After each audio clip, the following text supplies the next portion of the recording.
Hey, shalom and welcome to Wisdom and Torah Ministries. It's always nice to be here with you. Hey, did you know about the importance of the Sanhedrin Council and the judicial court that was established in the time of Moses and Aaron?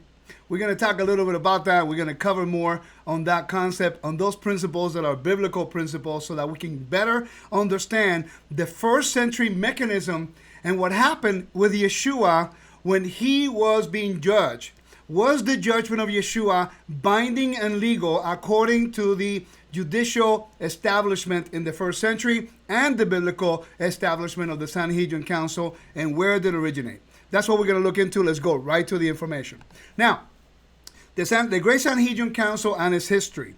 We're going to study this. This is a map that shows us the way that it was done. It was found in the chamber of hewn stone. And this is really important that we really make a point of this, because many people, specifically if you talk to Orthodox Judaism today, they say that the chamber of hewn stone was found in the north, right out here. When in fact, that was a discrepancy in the one of the writings of the Talmud in the Yoma 19. And then later on, the Mishnah, the Mishnah Art Scroll in the English, they have a different language than the Kehati Mishnah. And this is how you know. Josephus tells us it was here in the southern part, in the building on the Beit Avtinas, and I'm going to cover that a little bit more. All right, so this one actually has the rendering correct on this one. So this is the Sanhedrin Council and the way that it was done. And what we're going to do today, we're going to study how it was established, how it was formed, and where did it happen, and at the same time also what was the structure in the first century. And I think that's very, very important. So let's go right to it. Now, there are three courts of law in the first century temple, as well as the first temple,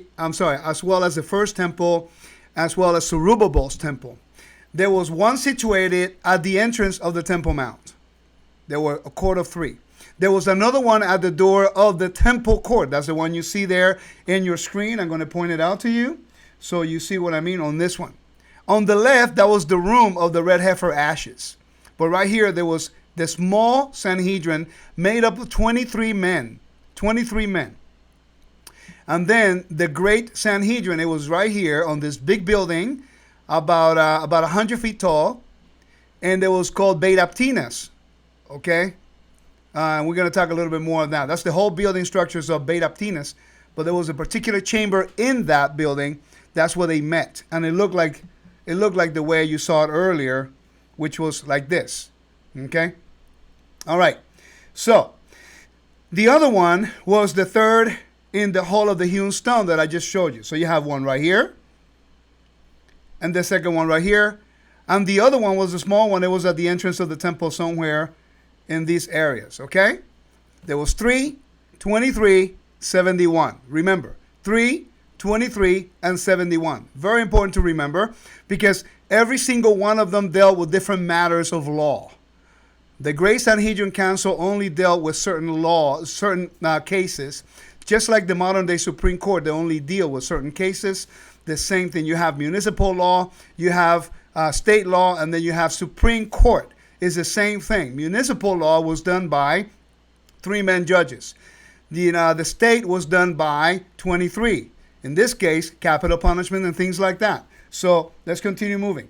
Now, in order for us to get a grasp about what the first century Sanhedrin looked like and some of the things that happened, you must go and consider reading the Tractate Sanhedrin from the Seder Nesekin of the Kehati Mishnah, or any Mishnah whatsoever. But the Kehati has a really good job of explaining, give you a lot of commentary that really gives clarity to some of the things you read there. You could also read the Sefer Shoftim, the book of Judges, Shoftim, or rulers of the Mishneh Torah by Rambam. Does a good job there. But most importantly, you read from the Torah, 1 Chronicles 9, 1 Chronicles chapters 20, verse 20 to chapter 28. The Parasha Shoftim on Deuteronomy 17. Numbers chapters 11, verse 16 to 29, which, by the way, is where we get the 70 elders. We're going to read those verses in a minute. And also, Exodus 18, verse 13 to 26. It tells us about Jethro before receiving the Matan Torah, the receiving of the Torah. Jethro gave the idea to Moses to establish a court of law. This is really important because it was accepted. It was accepted by Moses. It was ordained also and accepted, by the kingdom. And the Lord, it was behind all that anyway. You can also read the article Sanhedrin by Wikipedia, and the Jewish Encyclopedia articles will help you with that too. Let's go right to the verses. When did the judicial structure start? We're not going to talk about rules of law, who should you listen to or not. We're going to talk about when did this originate, okay?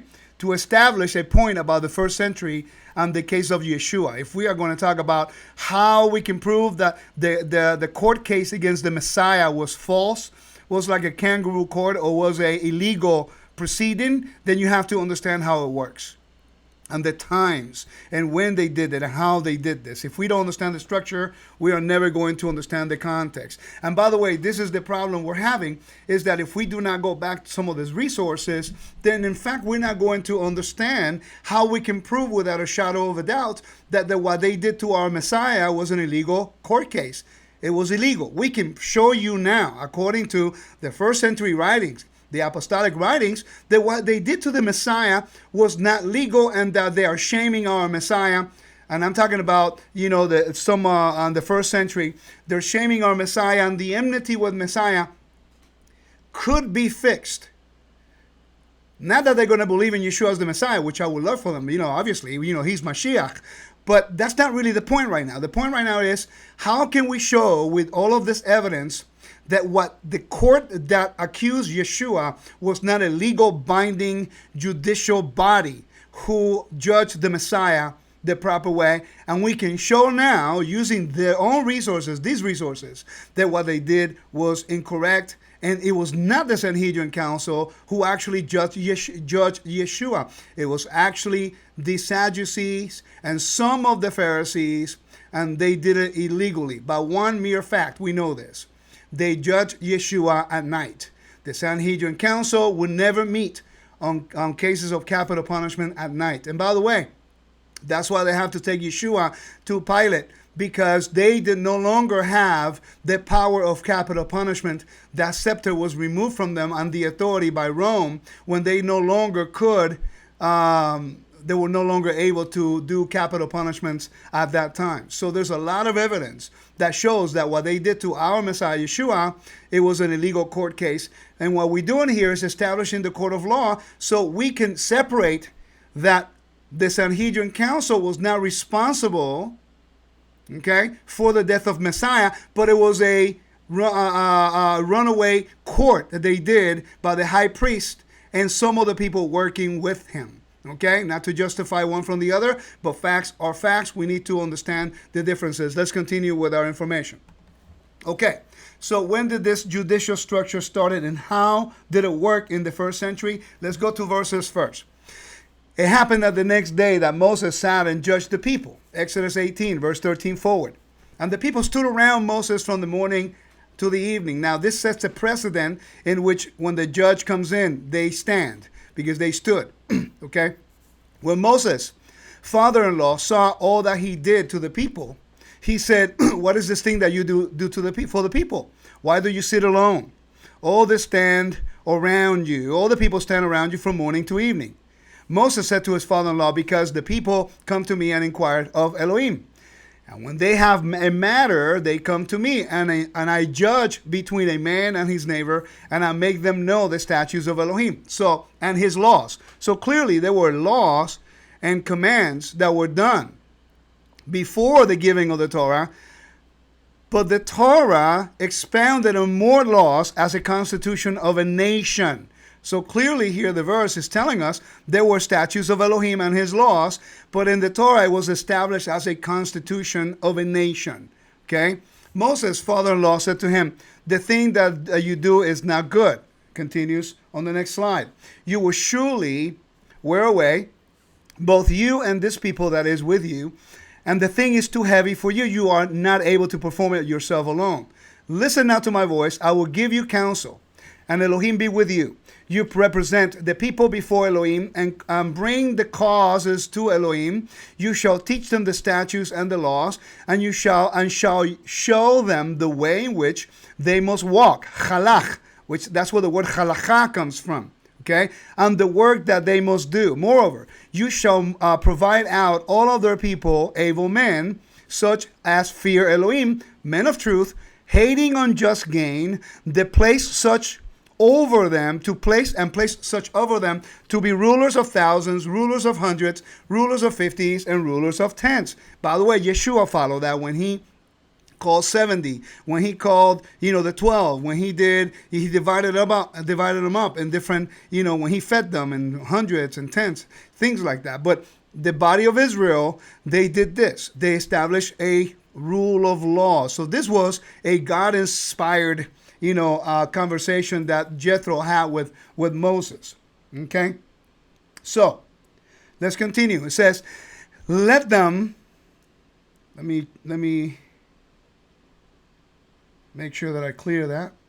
Okay, it says, let them judge the people all the time, and it shall be that every great matter that they should bring to you, but every small matter that they shall judge themselves, so it shall be easier for you. And they shall share their load with you. If you do these things, and Elohim commands you so, then you will be able to endure it, and all these people will go their place in peace. So Moses listened to the voice of his father-in-law and did all that he has said. Moses chose able men out of Israel and made them heads over a people, rulers of thousands, rulers of hundreds, rulers of fifties, and rulers of tens. They judged the people at all times. They brought their hard cases to Moses. A very small matter, they judged themselves. And that's why we have what is called the 3-men Sanhedrin, and we also have the 23. That same principle was established in the temple, and the tabernacle, and throughout Israel. The hard matters were brought to the great Sanhedrin council, and the easy ones were brought to the 3 men or the 23. So clearly, they had a structure that allows them not to be overburdened with information. Okay, I pray this is making sense. I may take a little longer because I really want to cover some of these areas that I think are important and some of the information that we must understand. So when we read the first century writings, we are not putting the Sanhedrin council and say, well, all the Jews killed Yeshua. That is not true. That is not the fact. And I'm not defending a religion. I'm not defending anything. I'm stating the fact. If we understand Sanhedrin and we understand how it worked in the first century, when you read the evidence in the first century writings, clearly it was not the great Sanhedrin who judged Yeshua, because then it's an illegal court case. We can show you that this is an illegal court case. Anybody who connects all the Sanhedrin council laws and requirements and their duties, and you read the evidence in the first century writings and the apostolic writings, you know right away that it doesn't line up, that it was an illegal court case. So therefore, all the case against Yeshua needs to be thrown out. In a court of law, you take this and you can establish a precedent by going through all the evidence. And when you come to Yeshua, you must have time. You must find him innocent of the false accusation. And that's what our duty is as believers, to try to get this information, to honor our Messiah, and to uplift him to the place that he deserves to be. Okay, not to throw the baby with the bathwater and blame all the Jews for something that only a few did out of order illegally. And we have to bring that balance without having to go to extremes on both sides, but to be honest with the information that we have. Let's continue. All right, so now I want to move on to Numbers 11. That's what we have. 70 members of the Sanhedrin is taken from Numbers. Numbers 11, verse 16, all the way through, I think, 29. Adonai said to Moses, gather to me 70 men of the elders of Israel, whom you know to be of the elders of the people, and officers over them, and bring them to the tent of meeting. Very important. Bring them to the tent of meeting. And this is why the great Sanhedrin, okay, they were in the temple, in the building of the Beit Aptinas, okay? And now, because they go from, take them to the tent of meeting. So when they will meet, it has to be in the tent of meeting. When Yeshua was accused, he was in Caiaphas' house. He was outside the temple complex. That they may stand there with you. I will come down and talk with you there, and I will take the spirit which is on you, and I will put it on them, and they shall bear the burden of the people with you, that you not bear it to yourself alone. Say you to the people, sanctify yourselves against tomorrow. Against again tomorrow, sorry for the misspelling there, and you shall eat flesh, for you have wept in the ears of Adonai, saying, and you shall give us flesh to eat. For it is well with us in Egypt, therefore Adonai will give you the flesh, and you shall eat it. Let me move on to the next verses. It says, but the whole month, and until it come out of your nostrils, and be loathsome to you, because that you have rejected Adonai who is among you, and you wept. So there's a case here. The case here is they commit transgression, and the Lord says, you need to establish order. Let's establish 70 men. Get 70 men that you can pour your spirit that I've given you. Let's make it official. That way, and again, we come back to encroachment. If anyone other than those 70 people take authority to declare any rulings, they are encroaching on the order that God gave and his spirit on the people. Did you realize that in the ancient Near East, sealing someone, when you sealed someone, you are putting your approval on that person. The spirit represents the sealed, according to Ephesians. That is the sealed of our inheritance into the day of our redemption. So what the spirit of Elohim represents is the seal of approval that you belong to him. Okay, so let's move on. Let me move on here. I want to show you this. Let's talk about the functions of the Sanhedrin Council, the functions and authority, okay? I'm going to read you the evidence that I found from also Joseph Good, measure the pattern and information. The maps are from him. I want to thank Hatikva Ministries for allowing me to use the slides, and also from the Mishnah on the Sanhedrin that I'm using the resources, so we at least know the structure and the information on where they were located and their functions, okay? It says, the hall of hewn stones, Lishkat Hanagasit, which is in that area right here, as we were talking about, right here, Lishkat Hagasit, is a chamber in the building of Beit Aptinas. It says, in which the Bet Din was situated on the southern side of the inner court of the temple, Midot, Mishnah 4. It was used for ritual purposes also. The priests drawing lots there for the daily service of the sacrifices. So when they would go and do the daily sacrifices, that's the first building they will meet to cast lots. So why is this significant? Because that's the place where they cast lots when Zechariah had his turn to officiate in the temple to bring the altar of incense.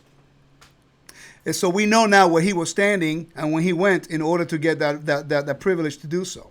It says, also the reciting of the Shema there. So they will do the Shema, they do the commandments, they do everything in that room. So the larger part of the hall was on the side of the court of laymen. There were two entrances, one from the court of the priests, and it was used by later. The other in the water gate, used by the laity, and the great Beit Din. They sat daily, except on Shabbat and on the feast days. So here we go again. From the morning into the evening. Morning into the evening. So now you have the case of Yeshua. Yeshua, they did their right before the first day of unleavened bread, right before Passover. So therefore, they will not do that right before the feast. So that means that there was no one sitting on the Sanhedrin Council the night that Yeshua was judged, the night that Yeshua was found guilty of a crime. Just by reading information that's already established, we get an idea how to show that what they did to our Messiah was an illegal court case, and that case should be thrown out, and the honor of our Messiah should be restored. Next. Third, on the Sabbath and on the feast days, on which there was no meetings in the hall of hewn stone, the members of the Bet Din assembled in the schoolhouse on the Temple Mount, according to the accounts given in the Talmudic sources. The great Beit Din had the following functions, which it exercised in part as the body and in part through committees of its member. It has supervision over the temple service, which was required to be conducted in conformity with the laws and according to Pharisaic interpretation at the time. So as we see here is, and I'm reading directly from a directly from a resource. So understand that, it's giving you the structure and it's telling you what it was all about. So they were in charge of everything on the temple. 4, it decided which priest should perform the temple service. This is the duty of the Sanhedrin Council. It supervised especially important ritual acts as the service of the Day of Atonement. It had in charge the burning of the red heifer and the preparation of the water of purification. When the body of a murdered person was found, members of the Great Beit Din had to take the necessary measurements in order to determine which city, as being the nearest to the place of the murder, was to bring the sacrifice of atonement. So they have very important jobs they had to do. 5, it had also to decide as to the harvest tithe. It sat in judgment on women suspected of adultery, which they brought the women of adultery, Sotah laws, to the northern wicket of the Nicanor gate. There were 3 doors there, and they brought it to the northern side of the Nicanor gate, and sentenced them to drink the bitter waters. It arranged the calendar, by the way. They had the authority to arrange the calendar every month. They had a ritual. They have to sight the moon. They have to declare the Nasi, the leader of the temple, which in the first century was not a high priest, by the way. And I'm going to tell you some history about that later. And it says, and provided correct copies of the Torah scroll, for the king, and probably for the temple also. 6, in general, it decided all doubtful questions relating to the religious law, and render the final decisions in regards to the sentence of the teacher who promulgated opinions contradicting the traditional interpretation of the law. So clearly here we see that Yeshua was not judged by the Sanhedrin Council because 1, they met during the daytime, never in the evening. Yeshua was judged at night. 2, they could never sat down. They never sat and judged during the feast and the Sabbath. And we know that Yeshua was, they were getting ready for Passover, Pesach, and the first day of unleavened bread, that is already, a Sabbath. So the night before, on the night of the 14th, they're judging Yeshua, which they never met in the evenings. That's two evidence right there that the case against Yeshua was a kangaroo court. It was an illegal court case. And we know that they didn't follow the proper procedure. And they were outside of the temple in somebody else's house, which all that evidence points that Yeshua was found guilty. And it was done corruptly by the priesthood, in this case, Ananias and Caiaphas, which were Sadducees, okay? A particular branch. All right, this has to do with, with what you call it, corruption. Not that the whole priesthood was corrupted. The office of the high priesthood have been corrupted, not from the first century alone, but from the time of the Hasmonean family. The Hasmonean family, they usurped the authority of Moses. They actually came in and they did a great thing. Restore the altar. Yes. Baruch Hashem Yah. Baruch Yahweh. They restore the altar. Okay. But then they became kings and priests and the high priest. When in fact they were sons of Aaron, but they were not the family of the descendants of Aaron that was supposed to be in the high priesthood. In other words, you have Aaron, you have Eleazar and Ithamar. Okay? The line of the high priesthood only comes through Eleazar, Pinchas, Sadok, and so on and so on. So even though there were 24 priestly courses, descendants of Aaron, only that line from Eleazar, not Ithamar, not Abiathar, not some of the other guys, but this line are the ones that have now the right to be high priests. Well, the Hasmonean families, they were priests, but they were not of the line of Eleazar and Pinchas. So thus, they profaned the priesthood. They usurped the authority. They committed encroachment because even though they're priests, they're not assigned for that role. That role was put there for this particular family. The same thing with Ananias. Ananias was a priest, but he was not of the line of Sadok. He was of the line of somebody else. Again, committed encroachment. And that's why for 40 years after Yeshua died and resurrected, the offering of Yom HaKippurim, Yom Kippur, was never accepted again on the earth. Why? Because it was no longer accepted by that particular high priesthood. So that means that the priesthood, the office of the priesthood, is holy. It's just the guy officiating in that office was defiled. Just like the president, they can be corrupted even though the office of the presidency is still respected. That's really what's going on in the first century. All right, let's move on. Okay, so now let's go to Mishnah Sanhedrin 1:6. It tells you what kind of stuff they can do, all right, what it's made of, and things like that. Remember, they are found over here. The Great Assembly, the Great Sanhedrin is here, and the small 23 Sanhedrin is right over here. Okay, very important. Different matters. It says, the Great Sanhedrin was made up of 71 members. Now, and the small was made up of 23. And how do we know that the Great Sanhedrin was to be 71 members? Since it says, gather to me 70 men of the elders of Israel, Numbers 11:16, that I read you earlier. Since Moses was in addition to them, lo, there were 71. So you have the 70 men plus Moses, that's 71. That's why we have 71 people in the great council in Jerusalem. Now, it's interesting. This comes to the laws of the Beit Din of the Sanhedrin. The Nasi was the president. Before, until 192, I think 191 BCE, before the Common Era, the high priest was the leader of the Sanhedrin Council. But because of the Hasmonean issues and the problem during the Hasmonean family and the corruption and the divisions between Sadducees and Pharisees and all that stuff, then they put in a president of the Sanhedrin Council who was not a high priest. The high priest would officiate, he will be there, but he will not be the Nasi. The last one, I think it was Shimon ben Sadiq, the just one, Simon the Just. So he will not vote unless there was a tie in a particular matter. Now, the Avvedin, which is the vice president, he was part of the voting process. Now, it's interesting because now, how do we know how many people were part of the Sanhedrin Council, and how will they divide it up? When Deuteronomy 17 tells you that they have to be priests, Levites, and judges. 23 of them were priests. And they were in charge of all the things pertaining to their priestly things. And I'm going to give you examples of those things in a little bit. Next, the 23 Levites. They were in charge of all the things pertaining to the Levitical things, like the choir and some other stuff.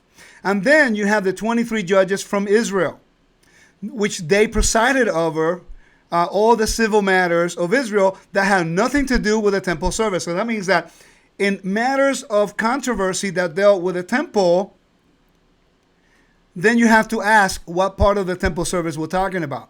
If it dealt with the Levitical stuff, then the Levites, who were the helping hand and the people helping in the buildings and the structure, making sure that the everyday workings of the temple was working, they ruled on that. And that's why you have 23. It cannot ever be an even number. It has to be an odd number. Okay? And then if it dealt with the things of the holy things of the Azara and the temple service, when it deals with the priest will rule because they were experts in that. For example, Metzora, something that deals with leprosy, a Levite cannot do it. That had to be the priest who did that. They have people specifically within those three groups that were experts. Just like you have a lawyer expert in international law or immigration law, or you have business law and things like that. You have the same thing within the body of the 71, leaders of the Sanhedrin Council. Next. This is really interesting, okay? It says, all the members specialize in their particular areas.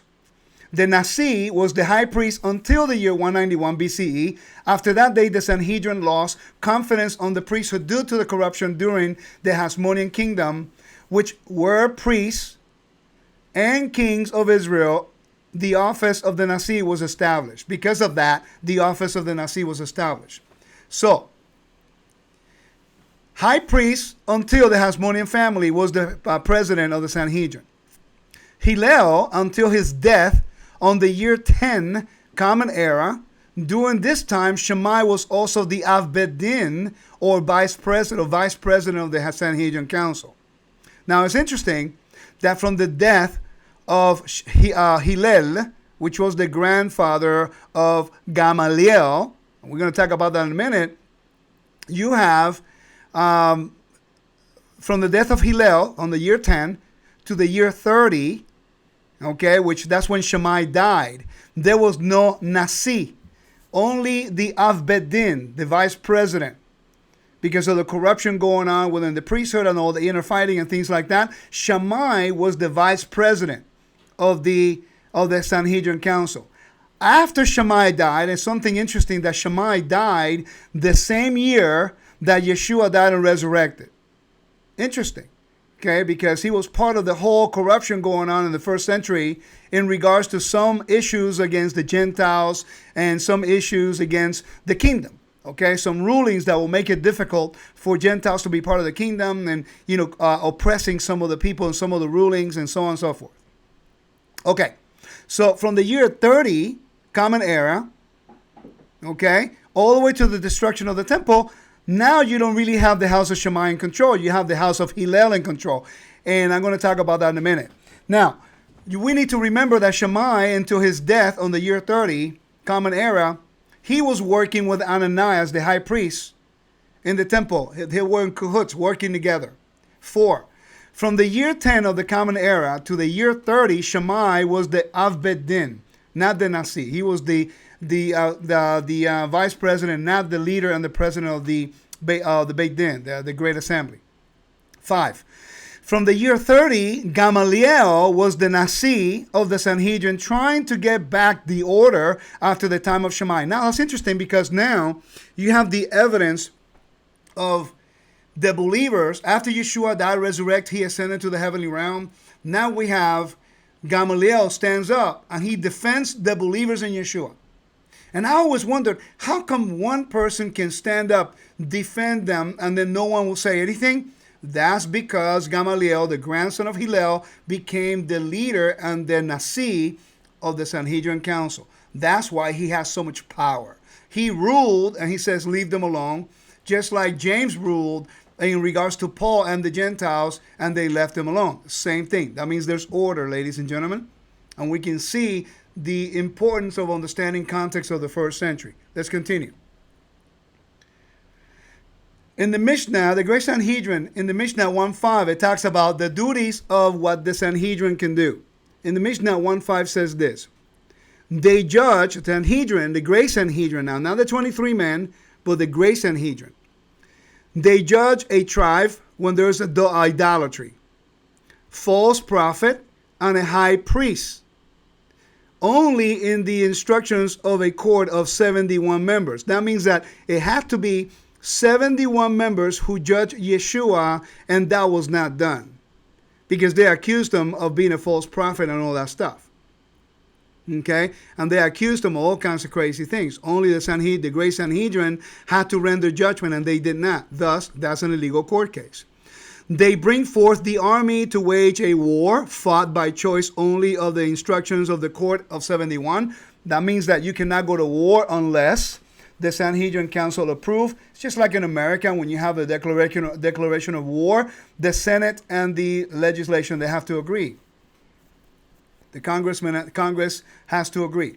3, they make additions to the city of Jerusalem and to the courtyards of the temple only on the instructions of the court of 71. So they can expand the temple area, not the 500 by 500 cubits that originally was given as a blueprint to Moses, as a blueprint to David, and later on to Solomon. No one can change the 500 by 500 and change anything there because that's a tavnit, that's a blueprint, but they can expand, like the Hasmonean, they expanded in certain areas, and then Herod expanded in certain area, and they beautified it, but they never changed the structure of the 500 by 500. Okay, that cannot be touched. 4, they set up Sanhedrins for the tribes only on the instruction on the court of 71. And they declare a city to be an apostate city, Deuteronomy 13:12, that's idolatry, only on the instruction of a court of 71. Yeshua was called a blasphemer and apostate. So why would not they be judged by 71 people? Because they did it at night. and it was not done by the Sanhedrin Council. So, ladies and gentlemen, we can show without a shadow of a doubt that what they did to our Messiah was an illegal court case, and it was not done by the Sanhedrin Council or by the majority ruling party of the Sanhedrin Council. It was done illegally by a corrupted politicians at the time. The Sanhedrin Council has 71 members. 69 judges are from the priests. The 69 judges are from the Kohanim, the Leviim, and Israel. The priests, the Levites, and Israel, with the Nasi and the Av Bet Din. That makes up 71 people. The Nasi only voted during the tithe. The Nasi, the Av Bet Din, part of the voting process. He was part of the voting process. There were 23 that were in charge of all the things pertaining to the priestly things. The Levites that were in charge of all the things pertaining to the Levitical things. And the 23 judges of Israel that were in charge of all the civil matters of Israel. And that had nothing to do with the temple service. Okay. So, the 23 priests, what did they rule over? Their specialty. They had, and that's only some of the numbers, some of the things that they did. I'm sure there are more, but I'm going to give you an idea what they were doing in the Sanhedrin Council. So when a matter arose in Israel that dealt with the altar, the Azara, which is the temple court where the altar was, where the Levites were, where the court of the priests, it dealt with everything that was at a high level of holiness. The building in the area that is holy and the areas of the priests. The sacrifices, the temple priestly guard, the 3 priestly guards that took care of the security in some of the buildings that were there. The feast they rule on. Only the only the Nasi and the leader of the Sanhedrin Council can declare the feast official.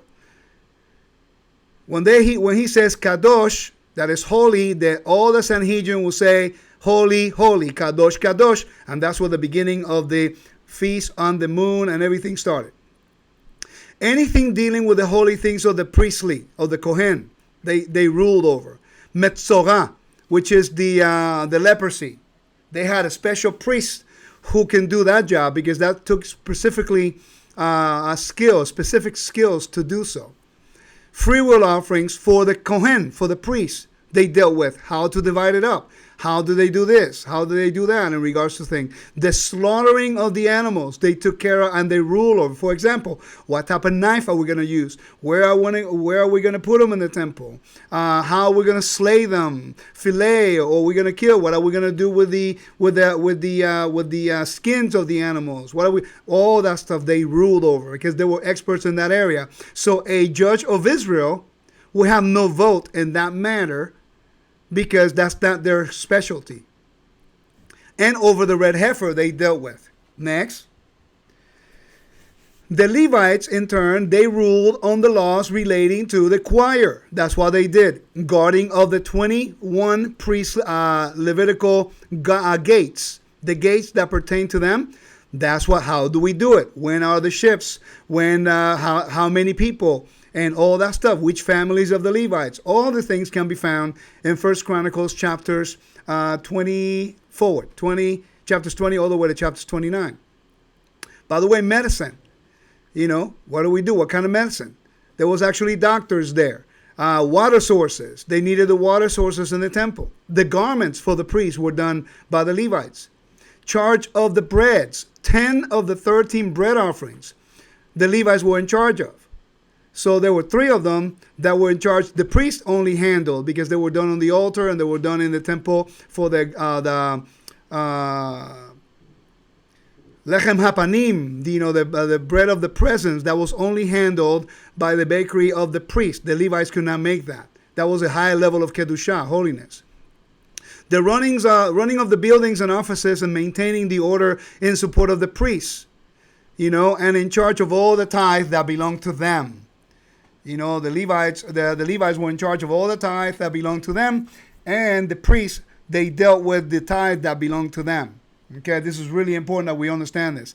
And the men of Israel, they were in charge and ruling over violent crimes, lawsuits, marriage issues, except for the Sotah laws, And you have what is called matters that do not deal with the temple purities or any Levitical duties. So they dealt with everything else in order to be able to understand, how the structure in the temple and the Sanhedrin Council in the first century dealt with. So we have the issues of Stephen, how he was judged. You read Sanhedrin, the tract of the Sanhedrin, and you connect that story in the book of Acts, and it gives you a greater understanding of the procedure that they went through. When Gamaliel stood up and spoke on behalf of the disciples, now you know who he is and who and why they respected his ruling, because he was the head and he was the Nasi of the Sanhedrin Council. Now you know the order in which the priests, they were in charge of certain rulings, and the Levites of certain rulings, because they were experts in those areas. So they have the proper understanding, and they were experts knowing how to render judgment. You're not going to go for immigration law. You're not going to go to a different type of lawyer that doesn't deal with that. He doesn't know that. Just like a doctor. You go to a podiatrist and then you go to a heart surgeon, or you get a doctor in theology. It's completely different, So you got to know who you go to. The same thing happened in the first century. So when we study all of this, we come to the realization that in the first century, when you study the first century evidence of what they did to Yeshua, versus the structure and how the Sanhedrin worked, we come to the conclusion that what they did to the Messiah was a kangaroo court, was not legal. That case can be thrown out at any time. And because of the history of the Catholic Church and what's happened to the Jewish people through all the millennia that we dealt with the Inquisitions and Crusades and all those things, then you have this anti-Semitic, anti-Jewish sentiment, and the Jewish have this anti-Christian sentiment, and no one's really, we're not comparing the notes here. If you go back to the evidence in the first century, and you go back to, you go here from the first century, all these believers, they follow the Torah. It wasn't until the year 300s that we have the Catholic Church come in the Roman Empire, that changed everything, replacement theology, and then all the things that happened to the Jewish people by the hands of religion, has created a wall of separation in which now I think you and I have the opportunity to bring some kind of reconciliation by putting things in its proper context, by researching a lot of these books that are readily available for us, not to try to minimize who they are, who Messiah is, or who's right and who's wrong, but to have a better balance and understand really what happened in the first century. So when somebody comes to you and says, all the Jews, they killed Jesus, that is historically incorrect. That did not happen. We cannot allow people to continue to do that and create this anti-Semitic attitude towards Jews, because it was not the whole populace. It was only a corrupt few people who acted against the law of its time, and they took advantage of the corruption that was going on to bring it forward. So we can correct these things, and at least within us, we have the information and the facts straightened out, so that all of this anti-everything sentiment will stop. Now we know that it was not the Sanhedrin Council who judged Yeshua. It was actually a kangaroo court of people that were encroaching on the authority of the Sanhedrin Council. And that's dangerous, because the Lord, according to the Bible, appointed them as the authority in the temple.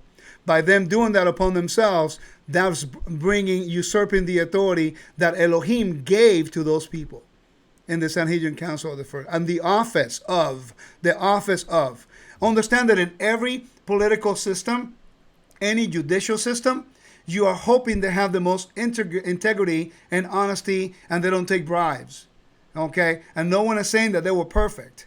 Just like no one says that modern day politicians are perfect.